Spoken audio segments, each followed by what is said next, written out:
In the shadows of the Cold War, power was rarely decided by armies alone. It was decided quietly, through documents, access, and human weakness. In the early 1980s, as Washington watched nervously from afar, Ghana stood at a crossroads. Its leader, Flight Lieutenant Jerry Rawlings, had seized power through a military coup and was steering the country through turbulent ideological waters. To American intelligence, Ghana was a potential domino, an African state that could slip into the Soviet orbit. Behind embassy walls and diplomatic smiles, the CIA built a clandestine network deep inside Ghana's government and military. Then came Sharon Scranage, a young woman from rural Virginia, raised on church hymns and small-town certainty. Sharon arrived in Accra looking for purpose and found herself isolated, far from home, and dangerously exposed. What she didn't know was that Ghanaian intelligence was watching closely. An operation that would penetrate the CIA from the inside, dismantle its West African network, and send shockwaves through American intelligence. This is the story of how an underdog nation outmaneuvered a superpower, using one lonely woman, and the oldest trick in espionage. Sharon Marie Scranage was born in October 1955 in King George County, Virginia, a place where the rhythms of Sunday services and seasonal harvests defined existence. It was the kind of community where every face had a history and every family a reputation. Her father had built a life on the bedrock of federal employment, first at the Naval Surface Warfare Center's Dahlgren Division, then among the disciplined corridors of Quantico's Marine Base. The Scranages had done more than survive in King George County. They had claimed it, piece by piece. They were rich landowners, with many acres of land passed down generations, with centuries-long ancestral roots in the American South. Every Sunday morning found Sharon in the pews of Little Ark Baptist Church, her voice lifting above the congregation in the choir. Those who knew her would later recall that the church wasn't simply part of her life, it practically was her life. At King George High School, she blended easily into the expected rhythms of small-town life. She cheered at football games, joined student organizations, and graduated in 1974 with no indication that her future would intersect with global intelligence operations. A short-lived marriage followed, lasting just 15 months. King George County suddenly felt suffocating, its horizons too narrow for whatever ambitions stirred within her. Then came the opportunity that would alter everything. The Central Intelligence Agency extended an offer. The agency brought Sharon aboard as a clerk stenographer, assigning her to the Office of Imagery Analysis. Within the vast machinery of the Directorate of Intelligence, this office served a singular, critical function: the interpretation of images captured from above, sending back photographs from altitudes where the air grew thin and the earth revealed its secrets. For 7 years, Sharon's days dissolved into monotony, processing documents, typing reports, filing materials stamped with classification markings that warned of grave damage to national security if disclosed. To Sharon, it was simply work that happened to come with a security clearance and keys to America's most closely guarded secrets. Her supervisor saw exactly what they wanted to see: a church-going woman from good Virginia stock, the kind whose Sunday morning devotions guaranteed Monday morning reliability. Someone who would never cause trouble. History would prove this assessment catastrophically wrong. December 1983 brought Sharon to Accra, a humid West African capital where the air hung heavy and opportunity seemed to shimmer in the heat. At 28, she had finally torn free from small-town Virginia's gravitational pull. Her new assignment carried an exotic promise: Operations Support's Assistant at the United States Embassy in Ghana. The title still meant clerical work, but now she operated under diplomatic cover, embedded within the CIA's Directorate of Operations, the clandestine side, where secrets had consequences measured in lives rather than memoranda. Her fingers now typed names: CIA informants operating inside Ghana's government, along with reports and memoranda that mapped the hidden architecture of American intelligence operations. The former colonial outposts presented unique challenges. CIA stations in places like Accra operated with skeletal crews compared to their European or Asian counterparts, making the usual operational compartmentalization nearly impossible. Sharon found herself as the station's sole support assistant, a bottleneck through which every operational file had to pass. Though untrained as an operations officer, she possessed something nearly equivalent: access. 2 years prior, in 1981, Flight Lieutenant Jerry Rawlings had stormed to power in Ghana's second military coup. His Provisional National Defense Council now flirted openly with socialist orthodoxy, establishing worker councils and extending hands toward Moscow for support. Ghana represented a glittering prize in the superpower competition: strategic location, vast gold deposits, cocoa plantations that fed global markets. Both Washington and Moscow understood what was at stake. American anxiety intensified with each of Rawlings's moves leftward. Here stood another African domino, seemingly tilting toward the Soviet orbit as Angola and Mozambique had done before it. The CIA had responded by weaving an extensive intelligence network throughout Ghana's government and military, at least 8 high-ranking officials secretly channeling information to Langley. Captain Kojo Tsikata, Ghana's intelligence chief, understood the game perfectly. Sandhurst Military Academy had shaped his tactical mind. Liberation wars across the African continent had tempered it in fire. He had fought alongside guerrilla movements in Congo, Mozambique, Angola, conflicts where intelligence meant survival and deception was simply another weapon. Tsikata was nobody's fool. This was a man fluent in the Cold War's unspoken language, and he was preparing to execute a masterclass in manipulation. Michael Soussoudis commanded attention wherever he moved through Accra's diplomatic circles. Born in April 1946 to a French-German mother and Greek father, he embodied contradiction. 37 years old, undeniably handsome, speaking English with an American accent that immediately disarmed. West Germany had shaped his childhood. New York City had refined his education. An American ex-wife existed somewhere in his past, and permanent U.S. residency sat comfortably in his pocket. Yet beneath this Western veneer beat a heart that remained African and German in its loyalties. What Accra's social circuit failed to grasp was Soussoudis' true function. He was Captain Tsikata's most valuable asset. Blood tied him to Jerry Rawlings himself. The two men were cousins, a detail that added both access and credibility. His Western education hadn't been the accident of privilege, but the deliberate cultivation of a future intelligence operative. The playboy lifestyle he projected existed in careful balance, part genuine indulgence, part operational camouflage. His natural charisma wasn't merely charm, it was tradecraft, transforming him into what some would later call an African James Bond. Meanwhile, Sharon Scranage had arrived in Ghana, carrying excitement wrapped around a fragile core. The adventure she'd anticipated quickly curdled into homesickness and crushing isolation. Her colleagues witnessed the deterioration. Tears at her desk, the unmistakable signs of someone emotionally adrift. Every support structure that had sustained her in America now existed an ocean away, leaving her exposed and vulnerable. Ghana's Bureau of National Investigations, the BNI, maintained constant surveillance on new American embassy arrivals, cataloging personalities, and probing for exploitable weaknesses. Sharon registered immediately on their assessment matrix as an ideal recruitment target. The equation was devastatingly simple. Broad access to classified materials, plus loneliness, plus inexperience, plus susceptibility to flattery and affection. Intelligence professionals had a clinical term for the operation they were preparing: a honey trap. The methodology was ancient, refined across centuries of espionage: seduce the target, cultivate emotional dependency, then harvest classified information like crops from a carefully tended field. And Soussoudis had practiced this art to perfection. Within days of Sharon's December 1983 arrival in Accra, a diplomatic reception provided the stage for their introduction.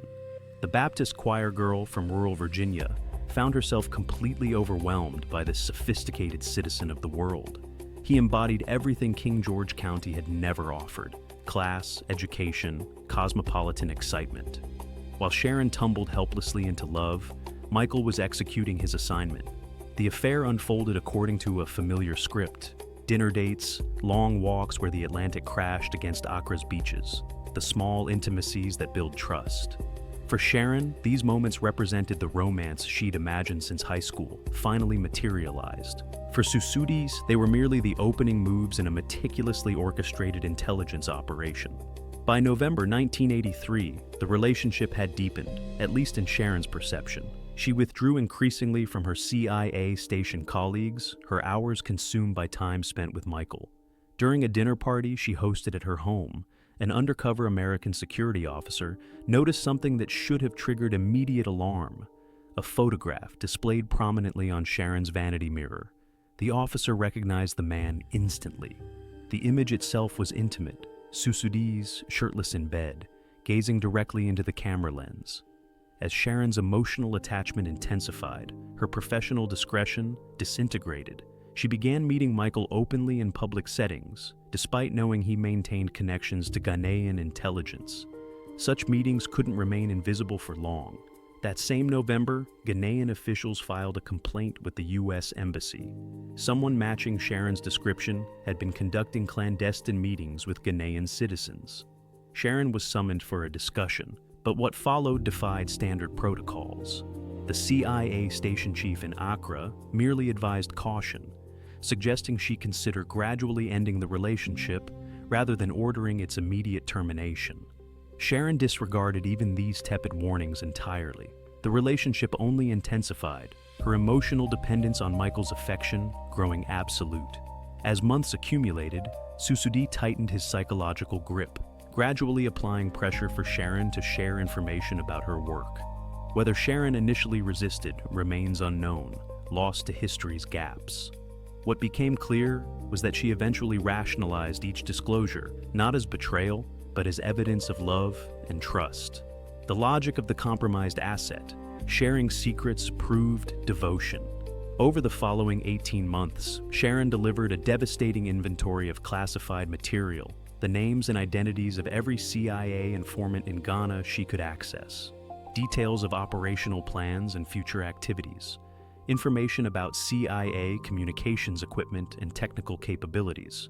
Most critical for Rawlings' survival, she provided intelligence about a dissident group's planned coup against his government. Captain Sikata immediately recognized the treasure trove Soussoudis had delivered. The intelligence didn't remain confined to Accra. It flowed outward to Havana, Tripoli, East Berlin, and ultimately to Moscow itself. Cuba's intelligence apparatus, Libya's revolutionary government, East Germany's Stasi, the KGB, America's Cold War adversaries, suddenly possessed a detailed blueprint of CIA operations throughout West Africa. The compromise metastasized through U.S. intelligence networks like malignancy through tissue. Communication channels were compromised. Safe houses were burned. Recruitment methodologies were exposed. Years of painstaking intelligence work evaporated almost overnight. The CIA remained oblivious. The 8 exposed informants occupied positions of significant influence. The CEO of Ghana's National Procurement Agency, the former chief superintendent of police, and others similarly placed. Ghana's BNI didn't immediately move against these men. Instead, they adopted a patient strategy. Watch, wait, and see what additional valuable intelligence Michael could extract from his emotionally dependent American asset. Sharon, enveloped in her romantic delusion, remained utterly blind to the devastation radiating outward from her betrayal. She believed she'd discovered authentic love with a man who understood her in ways no one from King George County ever could. May 1985 brought Sharon's Ghana assignment to its scheduled conclusion. She returned to CIA headquarters in Langley for routine reassignment processing, standard bureaucratic procedure that included a polygraph examination. Typically a mere formality, a box to check before moving forward. For Sharon Scranage, it became the mechanism of her destruction. The moment those sensors attached to Sharon's body, her carefully constructed fiction collapsed. She possessed none of the training that might have allowed her to manipulate the machine's readings. The CIA polygraph operator quickly identified the deception bleeding through her answers. This triggered an internal review. Under questioning, Sharon admitted she'd been transferring classified information to a Ghanaian gentleman. With that confession, jurisdiction shifted to the FBI. For For days, interrogators worked her in sterile government offices. Sharon, raised to respect authority, conditioned to tell the truth, shattered completely. She confessed everything in exhaustive detail. The FBI agents absorbing her testimony understood they were documenting another catastrophe in American intelligence history. But Sharon's cooperation presented an opportunity. She agreed to help construct a trap for her lover.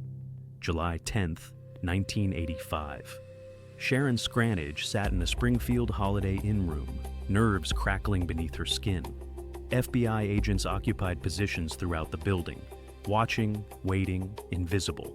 Michael Soussoudis was traveling in the United States, and Sharon, operating under CIA direction, had lured him to the hotel with promises of a personal reunion and important information about her new position at headquarters. When Soussoudis entered the room, he anticipated collecting additional American secrets, another routine intelligence harvest. Instead, federal agents swarmed from their positions and arrested him without incident. The following day, July 11, 1985, Sharon herself was formally arrested. 18 counts: espionage, conspiracy to commit espionage, breaching the Intelligence Identities Protection Act. The charges read like an indictment of American intelligence security itself. Michael faced 8 counts of espionage for soliciting and possessing classified information regarding CIA assets and operations. Sharon's case diverged sharply from the other espionage scandals plaguing American intelligence that year. Money hadn't motivated her betrayal. Ideology hadn't driven her actions. This was simply a lonely woman, catastrophically out of her depth, who had fallen in love with precisely the wrong man. Meanwhile, across the Atlantic in Ghana, news of Michael's arrest detonated like an explosive device. An international diplomatic incident was about to reach boiling point. The BNI executed their response with precision, sweeping up all 8 compromised CIA informants by July's end. October 1985 brought Sharon before the court. She pleaded guilty to 3 charges, 1 count of espionage and 2 counts of disclosing CIA personnel identities. Judge Richard Williams handed down a 5-year federal prison sentence, but included an unusual recommendation for sentence reduction. He noted the stark disparity between Sharon's role in the conspiracy and that of its architect, Michael. As part of her plea arrangement, Sharon agreed to testify against her former lover. Soussoudis pleaded no contest to espionage charges during closed proceedings. His sentence, 20 years in federal prison. Yet, behind closed doors, diplomatic machinery was already grinding into motion. The 8 Ghanaian CIA informants faced sentences ranging from 25 years to life imprisonment. State Department officials calculated the grim mathematics. These men would likely die in Ghanaian prisons unless extraordinary measures were taken. The solution emerged from Cold War espionage's oldest playbook, a spy swap.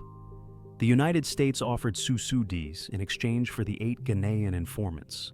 Eventually, Ghana accepted the terms. The informants were stripped of their Ghanaian citizenship and transferred to U.S. custody.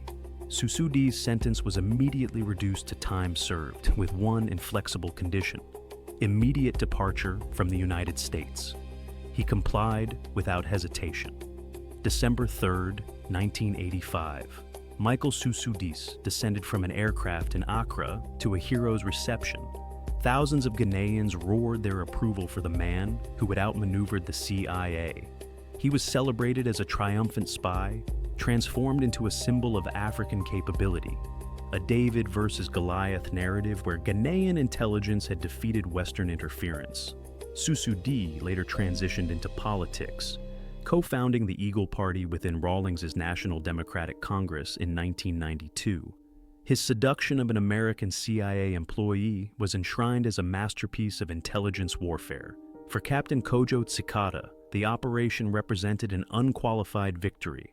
He had achieved complete penetration of the CIA's West African network, demonstrating conclusively that African intelligence services could outmaneuver their Western counterparts. The intelligence harvested through Sharon had cascaded to Ghana's allies across 3 continents. Rawlings' government had been fortified by knowing precisely who operated against them. The planned coup was dismantled before it could even begin. Ghana had existed as a target of American intelligence operations since achieving independence in 1957. Later, declassified documents confirmed direct CIA involvement in the 1966 coup that toppled President Kwame Nkrumah. This history had cultivated particular vigilance within Ghana's intelligence apparatus regarding Western espionage activities, a vigilance that partially explained the country's alignment with the Soviet Union. Yet by the mid to late 1980s, Ghana's collapsing economy forced a strategic pivot. Rawlings abandoned his socialist experiments, embracing IMF and World Bank structural adjustment programs. The Soviet Union's 1991 collapse accelerated Ghana's realignment with the West. In 1992, Ghana adopted a new constitution, transitioning from military rule to multi-party democracy, with Jerry Rawlings successfully recasting himself as an elected civilian president. Today's Ghana bears little resemblance to Cold War anxieties about permanent Soviet communist influence. That outcome notwithstanding, the damage inflicted on U.S. intelligence capabilities throughout West Africa persisted for years. Beyond the immediate loss of 8 high-level informants, the compromise had exposed operational methodologies, communication systems, and recruitment techniques, all requiring complete reconstruction. As for the 8 CIA informants themselves, they and their families were quietly relocated to the United States. For obvious reasons, the details of their destinations and current circumstances remain classified. April 1986 brought Sharon's sentence reduction to 2 years. She ultimately served merely 8 months at the Federal Women's Prison in Alderson, West Virginia. The presiding judge observed that the court doesn't believe either the citizens of the United States or Ms. Scranage are going to profit from her remaining warehoused. Michael Soussoudis later passed away on September 4th, 2024. The Sharon Scranage case stands apart from her contemporary spies precisely because she embodied neither mercenary greed nor ideological conviction. Without defending her betrayal or minimizing its consequences, she was simply a lonely woman ensnared by a sophisticated intelligence operation engineered specifically to exploit her emotional vulnerabilities. After her release, Sharon Scranage effectively vanished from public view. She returned to King George County, to a community that had witnessed their local daughter become entangled in an international espionage scandal. Decades later, the Sharon Scranage affair continues to influence intelligence training, diplomatic relations, and our understanding of Cold War dynamics in Africa. Enhanced security screening for new recruits became standard practice, incorporating more rigorous background checks and psychological evaluations. Improved counterintelligence awareness training now helps personnel recognize Honeytrap vulnerabilities. Strict operational security guidelines established clear protocols governing personal relationships during foreign assignments. Yet, despite every safeguard intelligence agencies might implement, human nature renders total prevention impossible. Sharon Scranage represented the spy story nobody anticipated, a love affair that shattered America's intelligence network and reminded the world that even the most ordinary individuals could find themselves positioned at the center of extraordinary international intrigue.